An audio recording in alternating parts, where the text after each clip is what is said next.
As long as you can hear me. Yeah, I can hear you. Cool. Well, it looks like we are live. So everybody that's tuning in, oh perfect. People already jumping in right now. All right, well, it looks like we're live. Everybody that's here right now, welcome to Golden Dunkers Live. First episode of the new season. Call this the pandemic season. So Mm. very excited to start this season with, I would say probably it's a gopher of the last decade too. So I think this is very on key with the timing of this starting a new decade. So without further ado, let's just welcome Nate Mason. What up? What up? How you doing, man? I appreciate that, Kendall. For sure, man. Well, first of all, Nate, how you doing, man? Before we jump into anything, how's everything going right now? Just life in general. I mean, is everything good with you as a person? Yeah, man. Everything's going well. The pandemic happened, kind of slowed everything up. Mm-hmm. I'm over here in Russia, and everything's going well. Everything is going well. Yeah. Cool. Well, I guess we can jump a little bit just maybe into earlier. Earlier. Let's rewind. People that may not recognize you with the longer hair, with the braids. Let's remind everybody just as far as Nate Mason, kind of who he is and who he became really quickly, especially in the state of Minnesota. I see you wearing that M on your hat right now. So first off, man, let's just talk a little bit, man. Before Minnesota even came into the picture, let's talk hoops. Let's talk growing up. Let's talk playing basketball growing up, man. Just talk to me about coming from where you're from, right? How the ball got in your hands, man, and how you even began this journey that you on right now. Yeah, man. I started at a young age, and I played with the same guys growing up my whole life, and Mm-hmm. we built the chemistry, and we basically ran Atlanta, and we were really good, but we were always undersized and the underdogs going to every game, but we always won. I always had that chip on my shoulder just from growing up, playing against bigger guys, older guys, and it definitely carried over into college. And my main goal into college was to win. I mean, some years we did worse than others, but I always carried that chip on my shoulder. I just was always out to prove something. I feel that. Well, let's go back to ATL a little bit from Atlanta. I mean, Atlanta is a hot basketball scene. I mean, if you know basketball, you know it's a hot basketball scene. It ain't just the rappers that's down there, right? They can hoop down too. So let's talk a little bit just about growing up in Atlanta with that hoops. Where are you? Is it Atlanta you from, or what part are you from? What high school? Just remind everybody that. I'm from Decatur, so I'm from the east side of Atlanta, and I Yep. went to Columbia High School my ninth and 10th grade year. In my Mm-hmm. 11th grade year, I went to Shiloh High School. In my 12th grade year, I went to a school in Jacksonville, Florida, just to get that national schedule. Prepare myself for college. I feel it. Let's talk about hoops in college versus hoops in high school, bro. So you were a point guard, right? You got thrown into the fire real quick. If people don't know, I was a senior when you were a freshman. So Yeah. I saw everything happen right there. You were a point guard. What's the difference in your mindset from when you were in college playing as a point guard versus when you were in high school as I mean, I don't know if it was a point guard, maybe it was a combo guard, but talk to me a little bit just about the difference and kind of your mindset as a basketball player, man, what you had to really learn really quickly, and the difference between them two. Um, it was a huge difference, bro. And I say that because in high school I was more so just a scorer. I didn't really know how to be a point guard, but I knew in college I had to become a point guard. Um, so my senior year, I really learned and took on the role of point guard. But before that, I was always just a scorer. I was an Right, undersized two man. right. And when I came to college, I knew the only way I would be successful was being the point guard. And it was a hard transition, but it was easy at the same time. Mainly because I had a gopher grade on the side of me, and Andre Hollins. Then I had an upper class, a very upperclassman teammates my first year. So I knew I had to keep them happy. So Right. it was more, just get yours when it came. But most of the just run the team. Don't turn the ball over, play defense, and just lead out there. And those guys gave me the keys actually. Towards the end of the year, I gained their trust, and it was very big in my Gopher career. Yeah, that makes sense for sure, man. I think you saw real quickly, and I think a lot of people see in college, man. It's like you don't have to start right away. You just gotta be ready because Yeah, so much happened and so much change, and you got thrown in there. I think one that really jumps out to me would be in the where were we at? We went Bahamas. Um, so we Louisville. are Puerto Rico. So you weren't Yeah, Bahamas. yeah. Puerto Rico. So Puerto Rico, when we played Louisville, that's the one that jumped out to me. That was like he here now. He here now. Like it was a small setting too. So I don't got to repeat everything, but I didn't have to be on the court to hear what people like Chris Jones was telling you. And I was like, Yeah. oh, yeah. Like he here. What? I mean, what was that feeling? You just got to talk a little bit about that. Would that be like probably your like welcome to college moment, or would it be another time? What was that feeling during that time? I always wanted to ask you about that. I feel like that time was like, yo, all right, this dude, he with it. Like he did not back down. Easily. That was easily my okay. Welcome to college. You in college now. But Yeah, right. I was ready. I was ready, bro. That was my first game in college. I wasn't able to play preseason. I mean, the exhibition game. I think I was Mm-hmm. sick, and that was my first game. But I was ready. I was just so excited, and like I said, man, I grew up with that chip on my shoulder. Right. So guys like that, they didn't scare me, and I actually gained his respect after that game, So Yeah. I been in talks with him, all type of stuff, but it was just about just going out there, just showing what you could do. I knew I was gonna get that shot, and I knew I had to perform.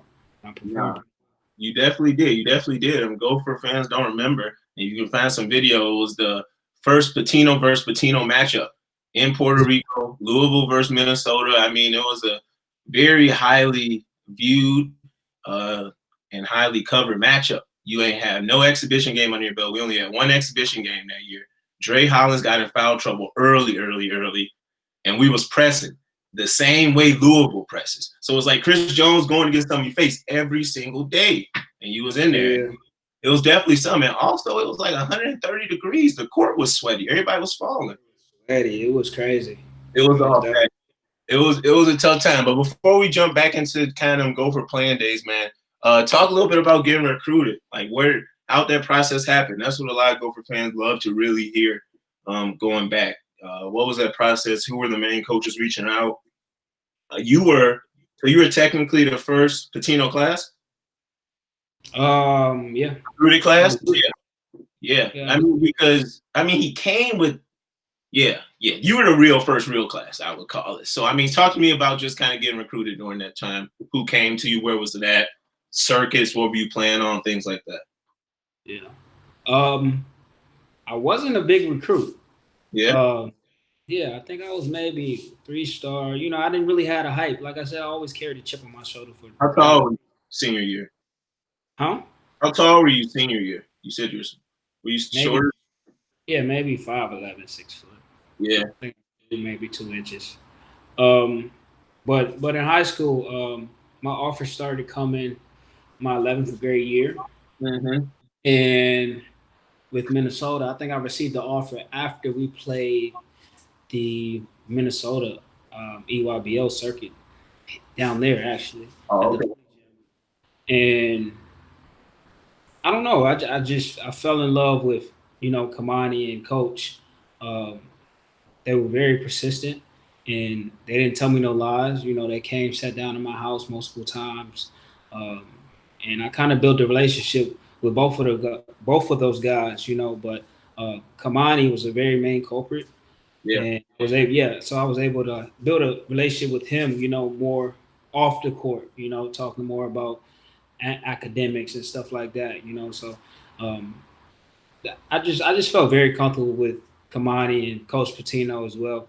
Um, Coach P, he never sold me a dream, but he told me the potential I can be with this system, and I believed in him. From day one, he told me if I keep working hard, I'm gonna get a shot.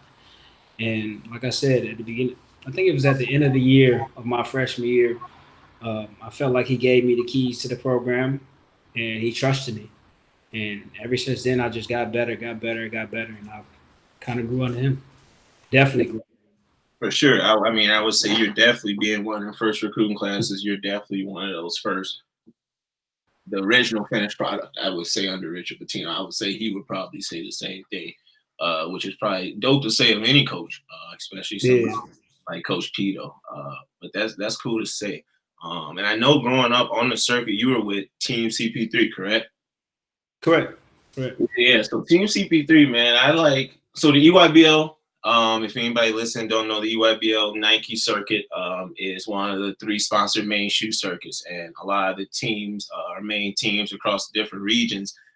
And one of the major trends as of late, especially, is a lot of the NBA players are going back and starting teams maybe in their towns, around their towns. And I would say Team CP3 is one of like the originals. Like he's the original guy to be around that, man. Talk to me a little bit just about that Team CP3 time, because I feel like me being around that circuit, one of the most unique things about that is he be there. Like he really be a part of the team. So I just want to talk a little bit, man, about what does that brotherhood look like? What does that family look like with Team CP3 and then just with Chris in general? Man, it's huge. I think that definitely helped my recruiting tremendously. Yeah. Because I was on the circuit with Southern Stampede, and that was the team I grew up with, playing with my whole entire life. But I always played up.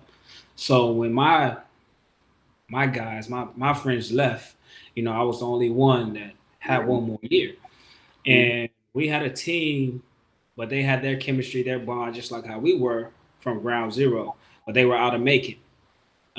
They wanted me to play for their team, but I was like, maybe, But CP3, they came to me and was like, man, we want you on the team. And I didn't really know how to, go about it, whatnot. So I went down there. They would fly me up there. Um, I would drive up there actually and take the bus up there actually, um, like every weekend. We have practices every weekend, and they was like, "Yo, you got to come off the bench. We got players here," and that was a hard pill to swallow, But I mean, CP3, he got in my ear, man. We built a relationship, and he's very good with his guys, And I seen that it was a family, and I seen how well that taken care of the guys were. And I was like, man, I couldn't pass up on the opportunity, and that was one of the best choices of my life. No, for sure. That's pretty dope. That's pretty dope to hear. I've heard a lot of good things. Just about Team CP3 in general, what he has to stand for. He just be so in it in the sideline. Yeah, Is there yeah. anything that jump out? Just any little nuggets from back then? I always used to see you weren't on the circuit anymore, but he would always jump into PG's ears and say something, and I would be like, man, like he probably be spitting some game. Like it's hard when you be playing. Even I mean, maybe even when it's Chris Paul, you be tired. You know what I mean? But still, like, is there any little nuggets that he told you that kind of stuck with you that you're like, yo, I'm thankful for this, and it kind of really helped your game? Um, I can't really remember all the top of my head right now because Yeah. it was so much, knowledge that he gives, and he Mhm. still does it consistently, Right. And just coming from a great like Chris Paul, you automatically go, okay, let me lock in, let me tell you what he's saying, So I mean, he talks to you every game, and it was an honor just to be there and take on the knowledge, pick his brain, be able to pick his brain about on and off the course, how you should carry yourself, what you should do on the court, and I mean, it helped me grow into a man, and also on the court as well. Yeah. No, I can't imagine. There's probably a lot of little things you just are just seeing and watching them. Yeah, Just examples and stuff like that, or the camps and things like that. yeah. Going back to them Gopher playing days, man, you talked a little bit about how upper class heavy, right, the team was during that time. What was like, something, or I would say, was it just someone, or what was it that you really kind of trusted in during that time? Was it a coach early on in your freshman year? I mean, what was that like? Because you were thrown in the fire, literally. Like Louisville game, like I would say at that time, you knew like, all right, I gotta lock in. Like I'm here. Like they really trust me. Like it ain't even just all talk now. Because sometimes it just off season you get that, but then season comes, you're like, but no, you got that time right away. What was that, or who kind of helped carry you that freshman year, or even coaches that helped carry you during that freshman year, during those Gopher days? Like I said, man, Coach P and Coach Kamani. We had great assistant coaches as well, with Ben Johnson and Dan McHale. But my guy who recruited me was Coach P and Coach Kamani, and Coach P, man, he was so hands on with me. It was almost weird. And he was always on me, and I always used to question, like, man, what am I doing wrong? I'm coming to practice, Mhm. and I'm killing. I think I'm killing, but he's like, man, you got to do this, you got to get better, you got to get better. And I remember, I think it was after my freshman year, them two they pulled me in an office, and it was like, hey, do you think you can make the NBA? And me, trying to be as humble as possible, but at the same time, I really didn't believe, you know. So Yeah, I was like, yeah.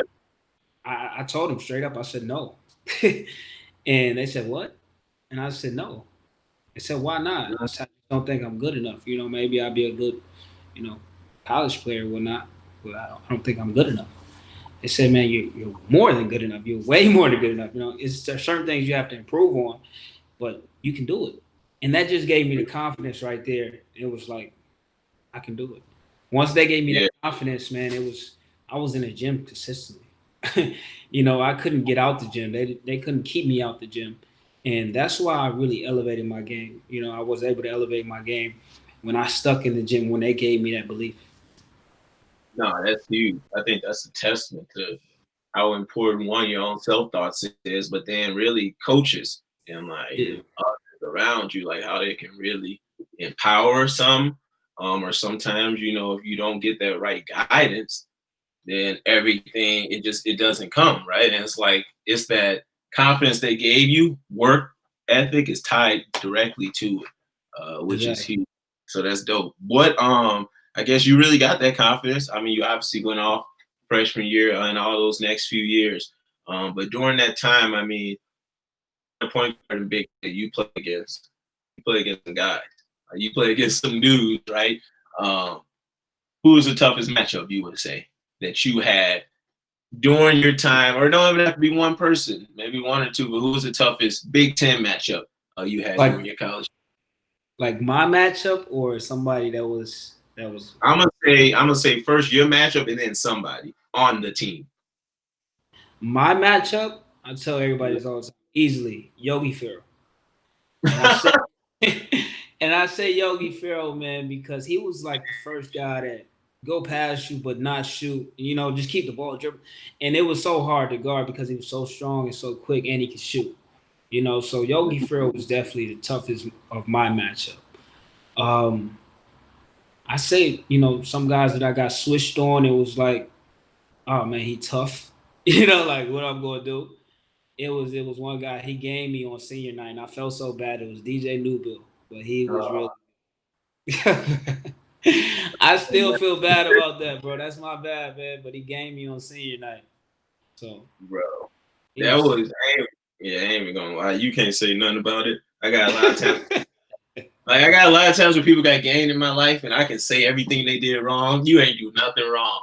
Like that was I look back at it, and your hand was in his face, and so it's just like, yo, he we was just tough. weren't meant to win it that year. It just wasn't meant for some reason. But yeah, that's definitely a tough one. Who would you say? And it could be your matchup or any matchup, but in general, it might still be Yogi, but in general, non-conference, college. Honestly, we can go pro. Who's been that? I mean, who's really, or it could be one or two, but who's been that toughest guard?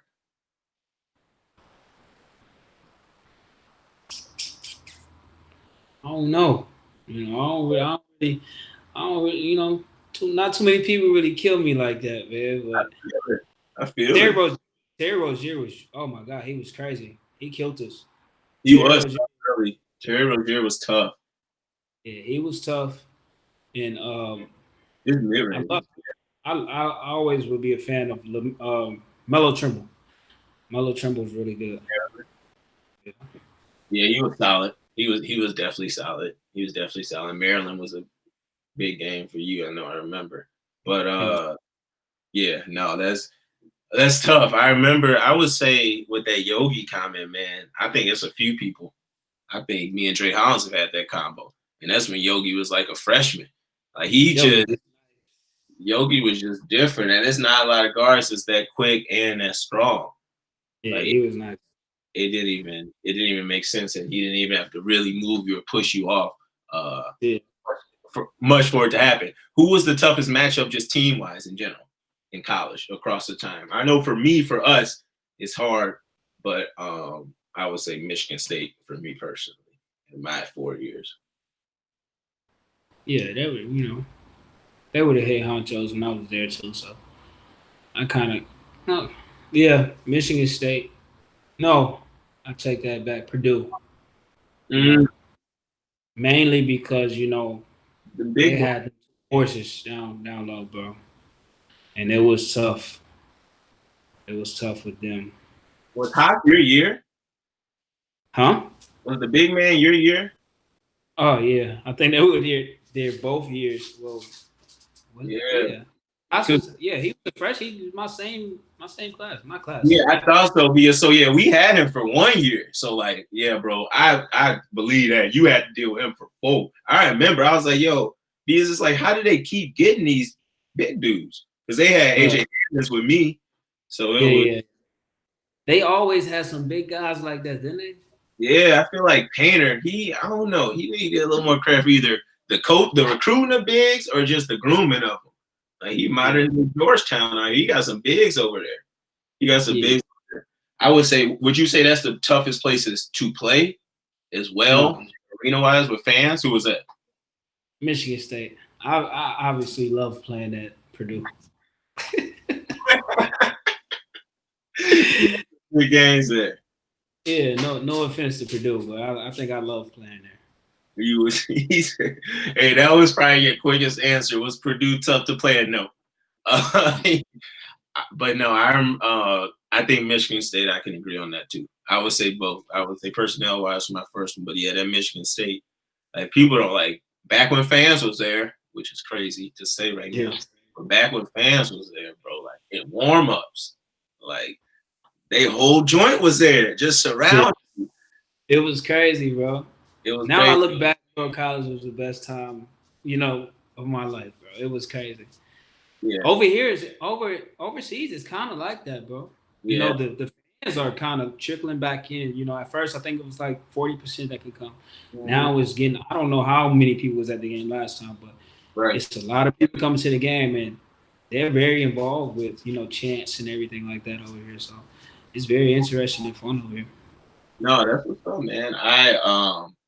I'm excited just to hopefully get these fans back. But I see that. I see that about that overseas crowd is like, yeah, it's kind of like how Michigan State is. They're really on you too, and they rowdy.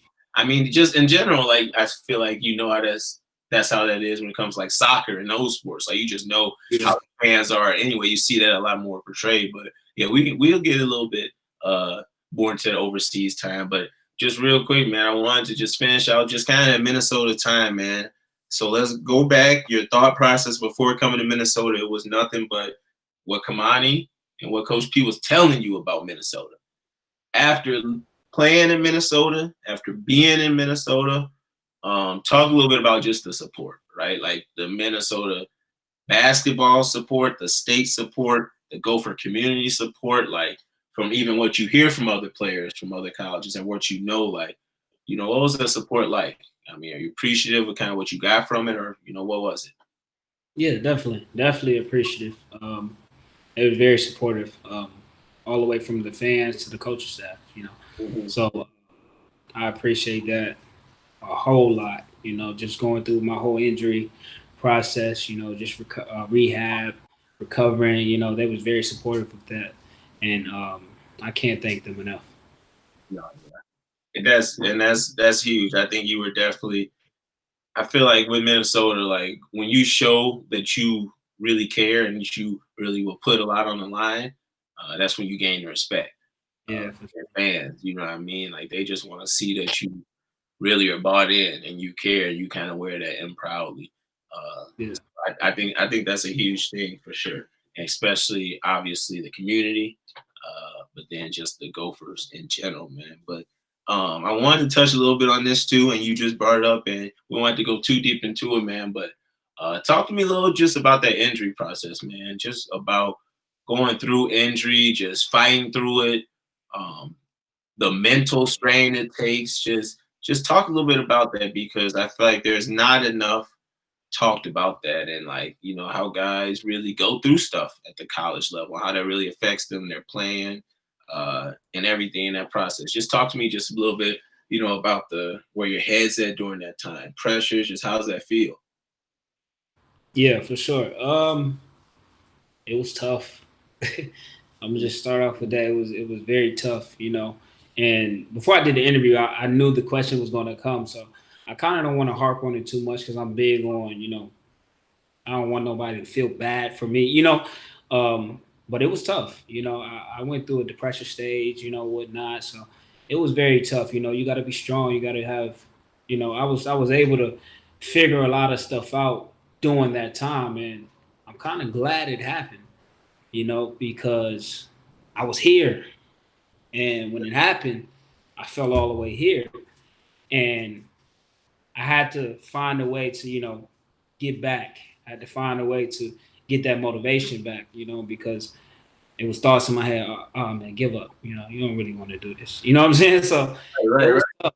It was tough. And with God, family, to go for support, I was able to get my mind back into the game. I was able to believe again, and I mean, it took a toll on me huge mentally, physically as well.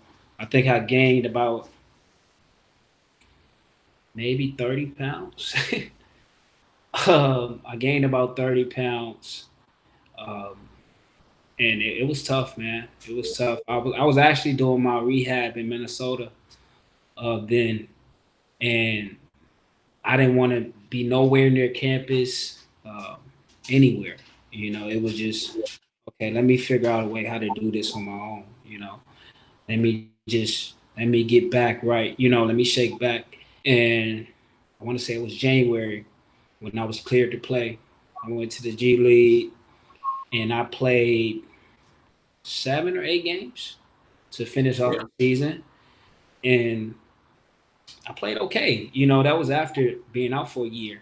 And it hurt me because I wasn't able to do any workouts. I wasn't able to do any summer league, you know, and it was kind of like, damn, my dream is going downhill, So, but I did okay, and it was like, man, we want you back. And I came back. I was all the way in shape. Like I said, it was just believing in myself. Once I got a little belief from somebody or somewhere, I just took it and ran with it. So I think that's something I locked in, and I lost my weight, uh, and I felt back to normal. And I came in, um, got the starting spot, and I played really, really, really well.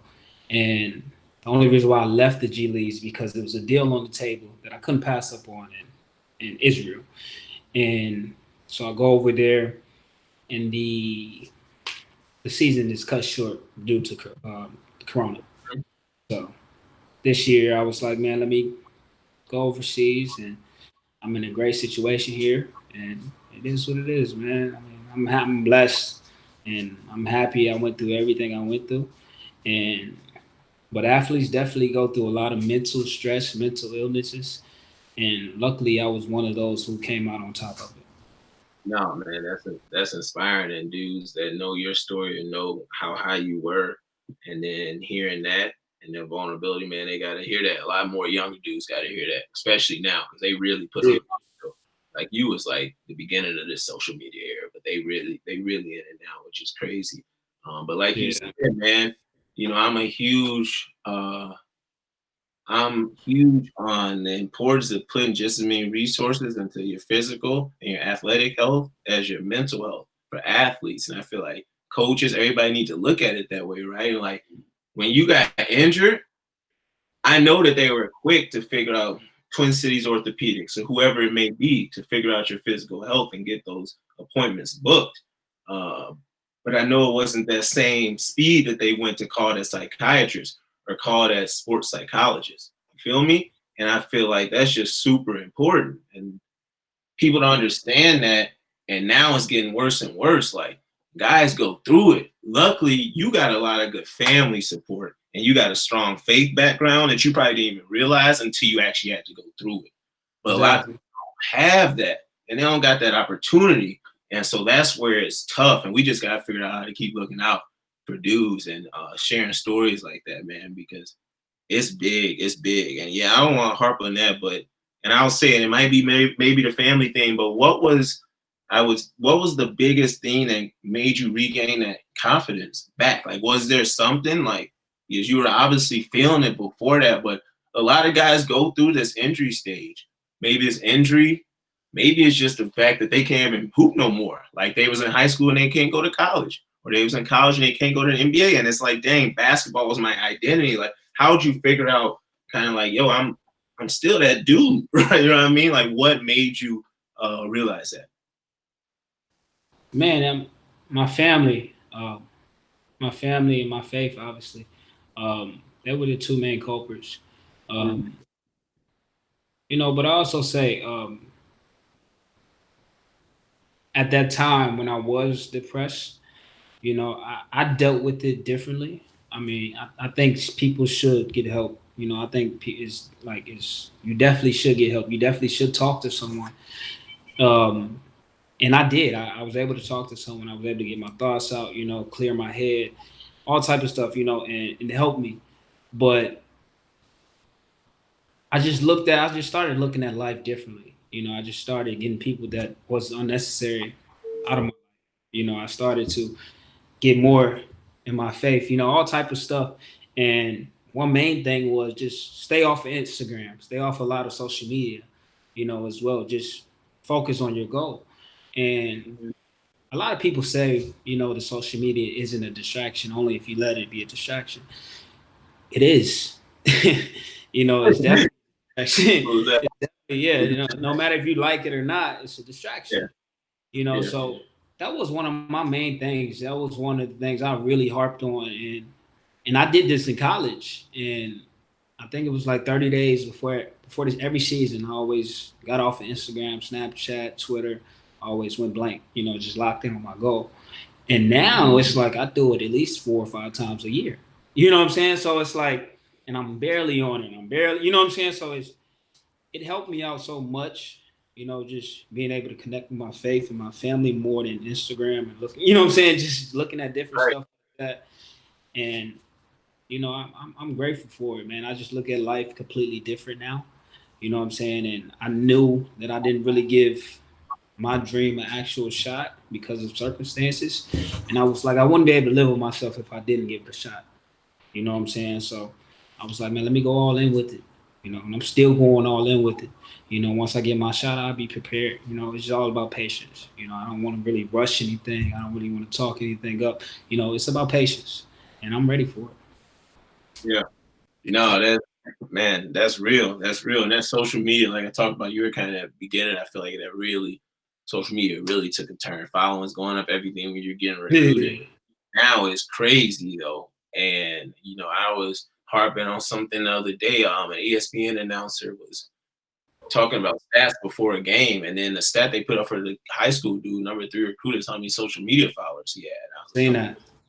I'm like, this terrible, bro. I'm like, this isn't sports. Like, and then like you the main culprit. You 40, 50-year-old man out here covering this, but then you the same one when kids be doing something wild on social. It's like, yo, y'all talking about social everything for them. They just trying to build the social, just like their game. So it's bad, man. But it's also like you said, like you still like, I mean, you'll go on it, right? Like, and that's the thing. Like, we can't act like it's gonna go away, right? Yeah, But yeah, as like coaches, as like mentors, like we gotta teach these kids, like, yo, it's just a small piece of your life, just like everything else is. But we gotta like really show them. I think that's what you realize. Like it's just a small piece of it. Like you can still utilize it, right? Like there's ways. Like I ain't gonna be dumb. Like I know I'm in marketing and branding. I know that athletes can make money off social media, right? But I also know when I'm around kids, like yo, they going on this stuff after the games, right? They worry about everything else. They worry about how they look on there. They worry about their game. They highlight videos. You know what I mean? Like first that's terrible. Like you're not a basketball player when you worry about these highlight videos. Like, Yeah. oh, that's not a thing. So it's just so many things that we gotta realize, but we gotta know like social media gonna be there. But we gotta get the mentors to teach them how to use it. But also we gotta teach some of these mentors. Like, yo, you know what I mean? Like I be seeing coaches on there wilding. Like I'm sure you Yeah. trainers and coaches wilding Yeah. on media, right? It's Yeah, crazy. for sure. Is really crazy. So the social media area is very interesting, and I also think it's big. Like I think fans and people, they got to realize like players be looking at this stuff. Yeah. Like you, like when they getting they recruited, right? When you sign your letter, every single fan is under that, right? And I Yeah. see it across every school. And I think fans got to remember, man. Like when we talk about mental health and this social media stuff, like that shit, it's serious. It's very serious. Like it's very serious. And I think sometimes it's like I'm just typing, like people won't see this, guys won't see this. Like, no, like guys go search their name and see what people are saying about them. Like, that's not good for their mental. And if you really are in it for these kids and you want to show them the respect that they deserve and you want to support them like you did from day one when they signed, I think it's super important for fans just to remember that as well, man. But no, I appreciate you sharing that. Let's jump just out of that college feel for a little bit, man. Let's talk about that post college feel and the grind. Like, really, this is when it's the grind. Like, if you still hooping right now, I talk to my boy about this all the time. Like, you're blessed. You know what I mean? Like, you are blessed, especially you right now, pandemic and all. Um, Yeah. just talk about, man, getting you out here with G League, NBA teams, going overseas, like, man, you still bouncing the ball. Like, just talk to me a little bit about that grind, man. What's it been like since senior night with the Gophers? Really, the best high level overview you can give. Um, it's been a grind. I mean, there's no other really word to say. It's been tough. The G League, like I said, there were circumstances that put me in certain situations with the G League, and you know, it was good. But my first taste overseas was Israel, and it was different. I think the G League, you know, on the court, it was way easier than college. Mhm. It was super easy. Not being trying to be cocky or anything, but it's no help side in G League. So it's 1-on-1. I mean, if you got game, you're gonna get off. But I think my first year in the G League, I didn't really, like I said, I was coming. I came at the end of the year, so I didn't really realize how the professional level operated. So I Mhm. was new. I was thrown into the fire, and I was starting all over again. That's what it felt like. And once I got that year, well, them 7, 8 games under my belt, and then I got that half of the season under my belt, I was ready. I went overseas and I played well in Israel, but it was different. It was more, just connecting with yourself more than just basketball. And Mhm. say that to the aspect of you're in a whole nother country by yourself. Right. You 8 hours ahead or 8 hours behind of your family. So you can't play the game all day. Like now you gotta see what you want to do after basketball. You know what I'm saying? See what ideas you can look into doing while you're playing basketball. You know what I'm saying? It was a lot of stuff that people try to do while they're overseas.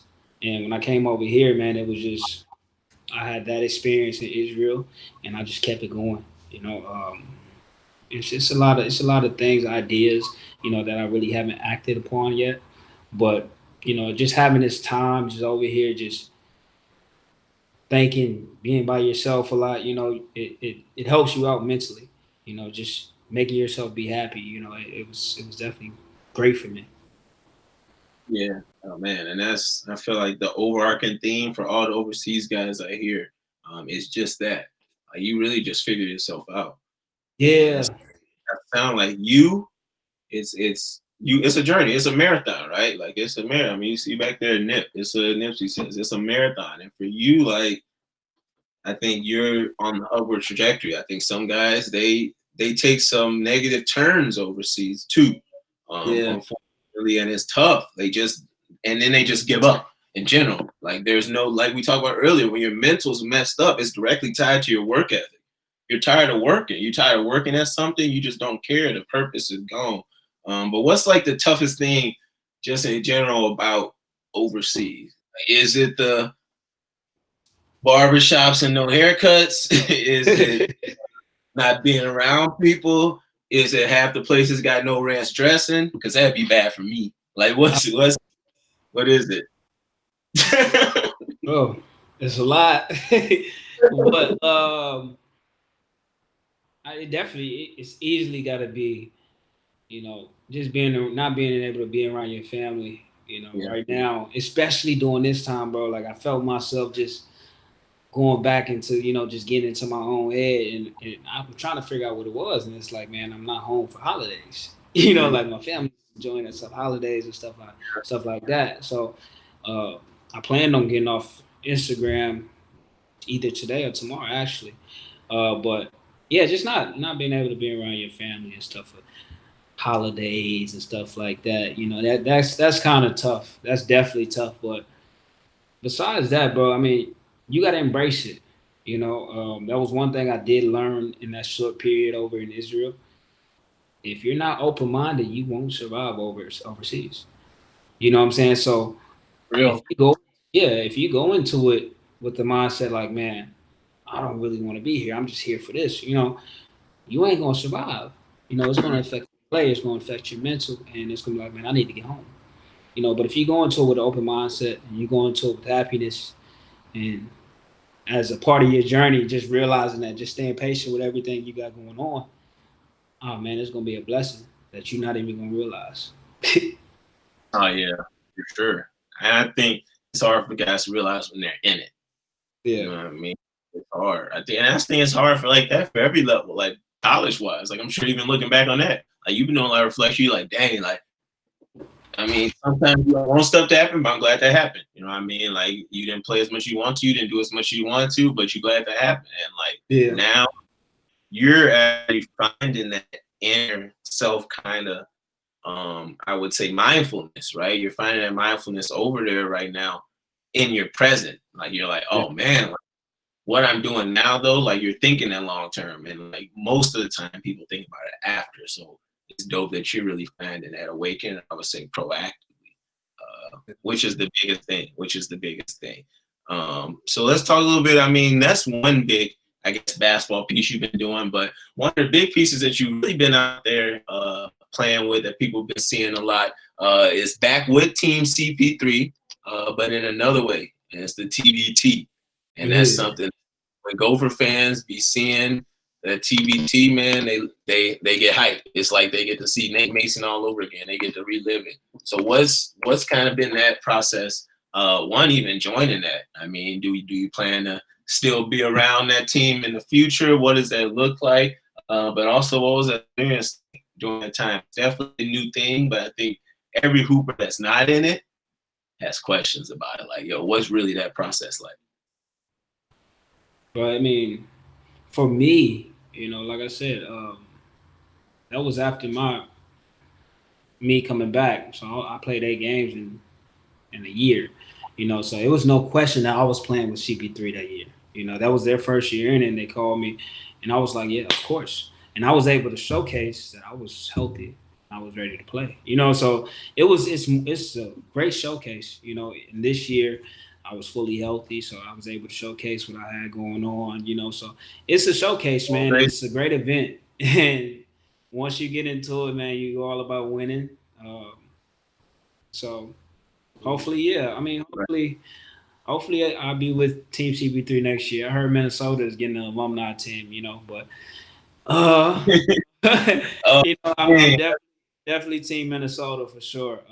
But CP3 and those guys been good to me, and when the time comes, I'll make a decision. So.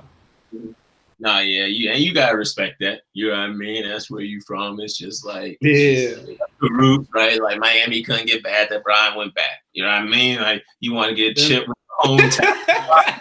You know what I mean? You want to get a chip with the hometown squad. So yeah, man. You know, it's a meal on the line, 2 meal on the line. So I gotta go with like look and see, like play GM. Like yeah, you don't got no hands in the selection for Minnesota, then you gotta be gone. I feel you. You got a chip though. You won something, didn't you? A little 3-on-3, right? Yeah, man, I won that. That was the first time they did that. We won that out the gate, and we had a crazy squad though. I knew, like, we kind of knew we were going to win it though. Who was on your squad? Me, Jay Sean Tate, Vince Edwards, and Robert Johnson. Bro, we was loaded. We was loaded mainly because we had like all positionless, players. Perfect. Hoopers. Jay Sean Tate, he was able to guard the big. He's a monster. You know what I'm saying? He come out to the wing. So, and like we had a different mindset the whole thing. At first, like I think it was the first day, it was like optional shooting, and our whole team was like, yeah, for sure. And like it wasn't like we were just going there just getting up shots for 30 minutes. We was there. We didn't have a coach, and we was like, yo, bro, we gonna need some quick hitters. We gonna need some go-tos. We worked on some plays. Yeah. We worked on defensive schemes for 30 minutes, and we was like, bro, we can win this. You know what I'm saying? Like just looking at the other teams there. You know what I'm saying? Like we maybe had like 2-3 top tier competition, and they lost early. So we like, man, we can win it. So we was just locked in on every game, man, and we was able to win that, man. That was fun. That was fun there. Bro, that's gotta be fun. You get to play with other dudes you've been playing against. Yeah, man, that was fun, man. That was fun. Yeah, that's definitely got to be the best part of it. Who was it? Was your championship the toughest then, or who was the toughest squad out there? I can't remember. I'm trying to remember the field during that time. I don't really remember, bro. Honestly, like Kobe stuff. You weren't seeing no competition. You was on it. Yeah, I mean the championship was, bro. We kind of cruised through. We cruised through it. Besides the championship, I think that was our only like test. But before that, championship and the Final Four, we cruised through it, bro. Man, we had some monsters, bro, and specifically Jay Sean Tate. Dog, bro. It was like, here, bro, go get a basket. I need a bucket. You know what I'm saying? Get a bucket. He get a rebound, bring it out. I said, get a bucket. And he was able to get it done for us, man. So I still keep in contact with those guys, man. And it was definitely nice to just build that chemistry with other guys from other teams that you played against for 4 years. So it was fun. No, that's what's up. I can't imagine. That would be cool. And I wish it'd get normal so all this stuff keep happening again, man. Yeah. But yeah, we'll be wrapping up soon here, man. But just a few more quick questions, man. A lot of Gopher fans, and then me, they notice you, they recognize you. They might not recognize you with the different hairstyle, man. I want to talk about a little hairstyle stuff, man. I want to talk. I know when you first came, you had the recruit, you had the fro. So then we was like, the fro gonna come, but then you ain't come with no fro. Then after you changed it up halfway through, so you had it all. So I just want to ask a question about playing with the hairstyles. What's your favorite hairstyle that you've played with? Which one just makes you like, yeah, I'm getting buckets here. Like that's the hairstyle. Where did you feel at your best? Which hairstyle? Cornrows. The cornrows? It's like straight back. And I say that, man, because the plaits, man, the hang, it get in your eye. You know what I'm saying? Even if you got a headband on, you put it under your headband, the ones in the back, it's like every time you shoot, it's on your neck. So it's like just comfortable, just being comfortable. But I tell a story before we get off, Coach P and Kamani, I still don't forgive them for this. They made me cut my hair before I came to college. Oh man, that's what happened. I was wondering where the fro was at. Oh Hey, man. listen, man, they made me cut my hair. And like I said, I respected them so much because it wasn't like a players coach relationship. We kind of built a great relationship. Like we were cool. And coach, he was like, man, you got to cut your hair. And I thought he was joking. He probably actually was joking. And Right, what? I respected him so much. And my folks, they was like, yo, you got to cut your hair. You got to cut your hair. I'm like, man, not really, but I It cut was it. probably like cut the Yo, bro, when I cut it, I was sick. And I think the next year, we had guys coming with blonde hair. I'm bro. like, Coach, I'm like, Coach B. Wonder, 'cause it slowly like progressed back to who you were. Like my junior and senior year, you rocking back to like, okay, that's what I assumed he was like. But when you first came with the low fade, I'm like, I don't seem like him. Like he had too much his style, he had too much other stuff going on just to have a simple cut. So now it definitely makes sense that was the reason. That was the reason behind it. But yeah, was it the next year then when you saw the blonde tips coming in that she was like, yo, I can go back? Because you slowly you started getting back up there, right? Yeah, man, but I was, I don't know. I was like, man, you definitely go back. Yeah, I actually dyed my hair blonde like mid-season. Not mid-season, like preseason or something like that, but I was never showcased. I think it was just a practice. And Coach P was like, man, what are you doing? What are you doing? Do something with your hair, man. I'm not accepting it. You know how he is. He was on with you the whole time when it kept changing. Yeah, so I dyed it back like the next day, but yeah, he ain't really That's how, takes it. and that's how it is with Coach P, man. Like in a way, he's so young. Like it's just like it turns into a back and forth. Like, man, chill. You know what I mean? Yeah, Like, God, you know what I mean? bro. Like that's just how the relationship kind of it comes to. Like you always got to expect he gonna say something. Like even to Yeah, this day, I don't see him. I just expect he gonna say something. Like of course.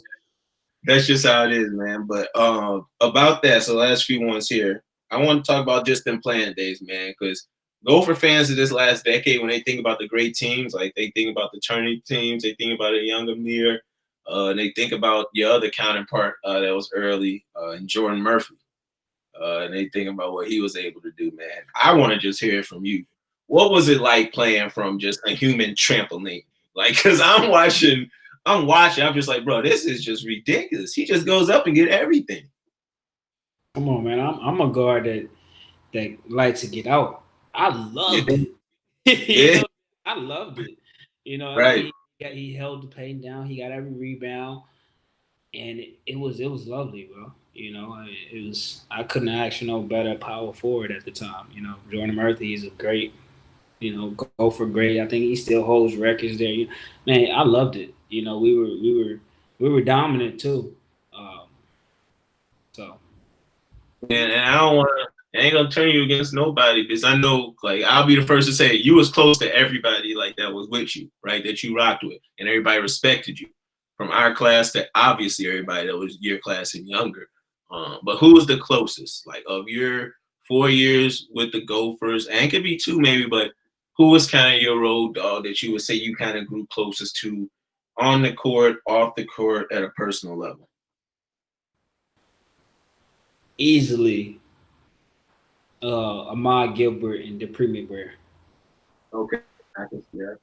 That was easy, but me, I was just such a guy that was able to connect with everyone.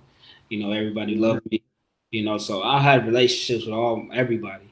It wasn't just one specific person that I hung out with.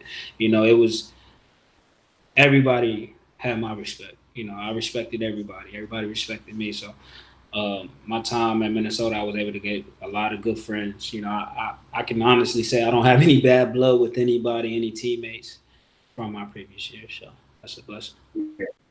For sure. And talking about teammates still, yeah, you mentioned him earlier, Andre Hollins. Trey Hollins, which is probably my road dog from my years there.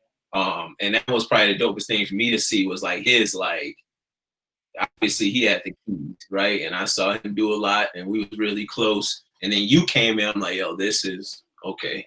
He next up, right? He next up. I mean, what did you take just from his game? I mean, what was the best thing just competing with him, playing against him. I mean, in a way, I mean, y'all are both just scoring point guards, combo guards to me. Like, there was a lot of similar things about y'all game. Y'all could feel the thing though. Like, it was simple as that. Both of y'all in your prime games is some of the best offensive basketball I've ever seen.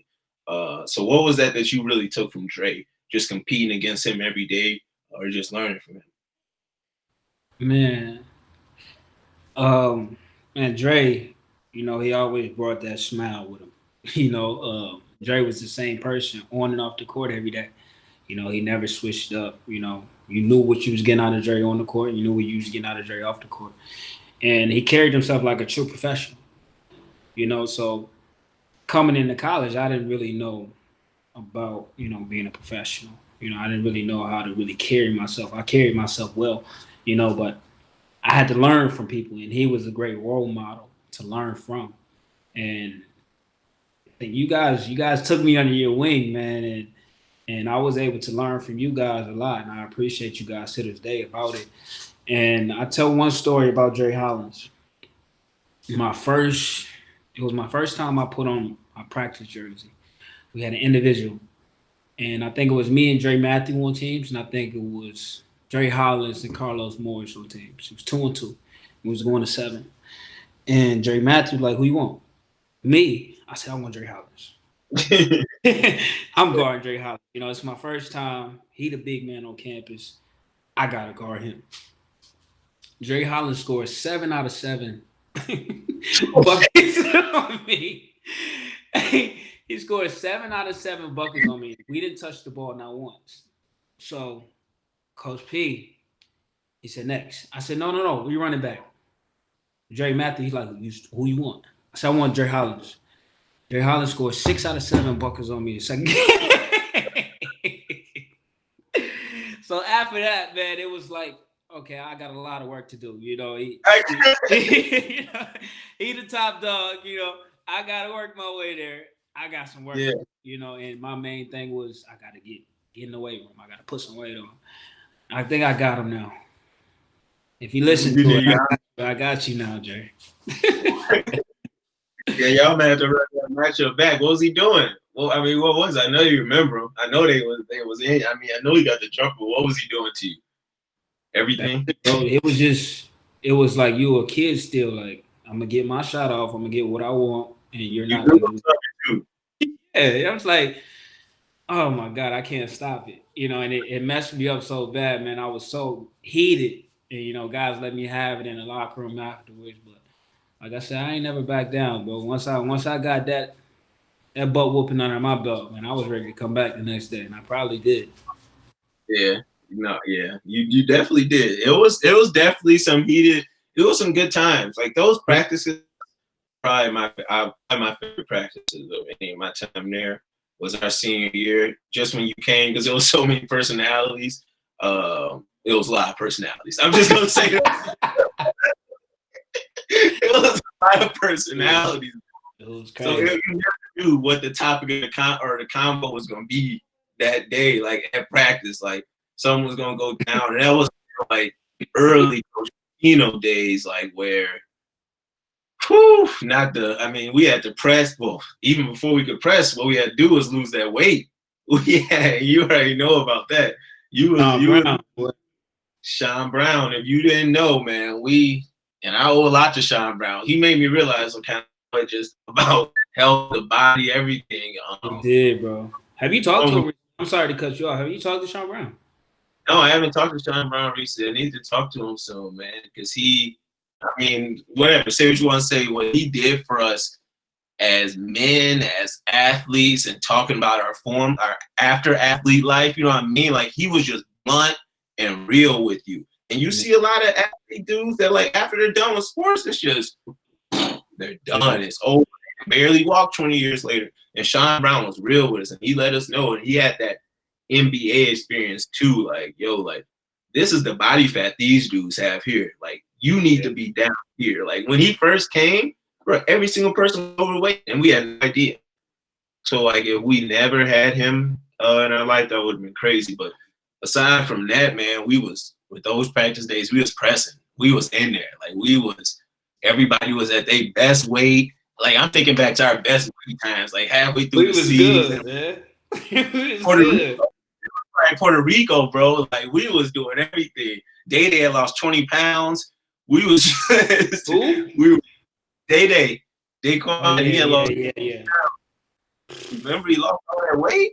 Like it Man, was about 105 degrees, but we was still like able to just function. Like we were yeah, in we was prime. good. We was We good. Bro. Ooh, what I would do to get back in college shape? man, I think I'm in college shape right now, bro. I'm at like the best weight I ever been at since college, bro. I'm at like 182 right now, and I remember. yeah, I can't really check my body fat, but I feel good. But in college, wow, we was in shape. Bro, in college, there was not a gym I walked into where I didn't feel like I was probably one of the most in shape people in the like every team we played against. And there was something about that confidence I think we had. No matter what, we knew we weren't gonna get tired. And actually, I Yeah, think that helped in a lot of ways. But that was tough, bro. That Coach P practices, individuals, summer, Sean Brown Saturday mornings. mm, I don't even want to think about that, but that's how you get it. That's how you get yeah, into that college shape. That's how you get into that college oh, shape. And I think people like you always hear like when you see guys go to college, like man, he beefed up or he got cut, and it's like yeah, but it ain't like no magic potion. Like you you really work. you work. Like that's probably Yeah, some of the hard work you probably did. And I mean, you still playing. Like would you rank those times, Sean Brown, Lawrence, them individuals probably the hardest working times of your basketball careers, training? easily, easily, Easily. easily. You know, I Yeah. mean, once you get to professional level, it's more skill work. The in shape. You got to be a professional. You gotta stay in shape. You got to eat right. It's not gonna be Sean Brown on you. Oh, you can't eat this. You only can eat this. You got to come in at 6 in the morning and run. It's not that. You gotta get on the schedule. You got to eat right. You got to do things. You got to notice your body. So I yeah, gotta tell one story because it's only probably you and Mo. I can for obvious reasons. Oh, more obvious. You not as obvious. Gopher fans wouldn't think this or anybody, man. But obviously, during our college times, and me and Mo, and I say it were more talked about, maybe in the media, as we lost a lot of weight. I think Mo lost about 50, 60. I mean, he was up there. I lost 30. Mo lost about 20, 25. But everybody had to stay at a certain weight. And it yeah, was like you said, Sean Brown he really cared what you ate. And I know yeah, you was one of them other people with Mo, man. I remember clearly these road games or any other thing, we was able to order whatever food we want from restaurants. And we getting the nicest stuff, right? We ordering this food, and I remember we were ready, like, oh yeah, we about to go in after this. We working hard. And then all of a sudden we'll get our food and it's a it's not salad. that. It's a salad. I swear I ordered a burger and wings. What happened here? And Sean Brown, the managers would be the ones to break the news to us. Like, and after a while, it's like we weren't even surprised no more. Like I would just write burger, knowing I was gonna get a soup. Yeah, I knew it. But once I fell in love with getting in shape, I was like Sean Brown, right what I want. I'm not Mm-hmm. even ask Sean Brown. And Sean Brown, we built that relationship, man. I've been trying to get in touch with Sean Brown for the last year. I think his phone is off or something. So if anybody see this video is in contact with Sean Brown, let me know. So I need to second that. We're gonna get this reshared, post everywhere. I need definitely, Tom Brown too. And we need to figure it out. But yeah, I think that was huge. And I think that helped our games out. I think that helped everybody's game out. And that just helped your confidence out. And like I said, us men, black men in general, man, health wise, like it ain't really talked about a lot and looked at a lot. Like just understand what you put in your body, how active you need to be. I think Sean Brown, we can owe a lot to him, man. But man, I appreciate your time today, yo. We'll find some time to catch up or do something going forward. But before we go, man, what can we expect from you? I know I don't want to go too far into this with the season overseas right now, but kind of what's going on right now overseas and then going forward. oh man, And I know a lot of it's unknown right now, so you can't even speak on a lot of it. But yeah, what's just going on with the overseas life right now, and kind of going forward basketball wise for you? So I'm out here in Russia. I mean, it's a great league. I think it's the top league in Europe. Um, Actually, we play against Austin Highlands next week, So and we need to drop that link. We need to figure out how to get that link.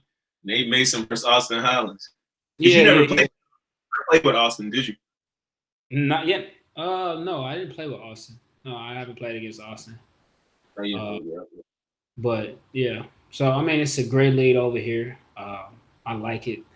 Um, you know, it's a grind. I mean, like I said, it's a learning experience.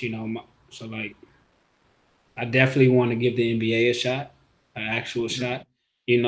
shot. Mainly because I haven't been able to really give it a shot. So yeah, you'll see me For back sure. over.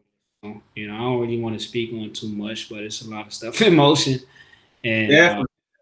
You don't have to speak on too much. Just want to give any fans listening some insight where they can find you, where they can watch you, what they should be looking out for, because I know a lot are definitely interested. just know you'll see me over there next year, That's especially. all. That's all we need to know. That's all we need to know. Well, yeah, we'll stay on the lookout and we'll figure out to get this link for this Austin Highlands NateMason matchup coming up here, man. But any Oh, that's last words? tough, man. Yeah, yeah. Any last words just for any Gopher fans, man? Just the Gopher community, Gopher Nation. I know you haven't checked in for a while. Probably you haven't had any words like this since senior night, but any words just for them before we go? Um, yeah, definitely. I appreciate everything that you guys done, especially the Golden Dunkers, um, but also the fans, the whole coaching staff, all my teammates when I was there with the Gophers, um, for all you guys' support. And I'm a Gopher alumni till I die, and I wear them proudly. And I definitely plan on coming back to Minnesota and getting in touch with the guys and also getting in touch with Golden Dunkers, man. I appreciate you guys. Thank you. Definitely, definitely. No, yeah, I know everybody appreciate you. And looking back on this last decade, like I said, opening show, 2010 to 2020, for sure one of those greats. You on the walls forever in Williams Arena. And it's deserving. It's not a lot of all Big Ten dudes. It's not a lot of dudes that's leading all the categories like you are. So it's definitely something where, like people say, you got to give your flowers early. You one of those respected and great Gopher players from what I've seen for sure. And it starts with that Louisville game, like we talked about. So I want to say I respect you and everything you did on the court because it was real and it was cool. It was cool to watch you grow up. It was like a little brother you adopted when he was older, but then you saw, I was like, man, like this dude came into his own. So I Yeah, salute you. I salute you for that. I appreciate your time today, man. And everybody, thanks for listening. Thanks for everybody that commented. I appreciate that. We'll get this shared, reshared for more to view later. Appreciate your time, Nate. man, no problem. Thank you, Ken.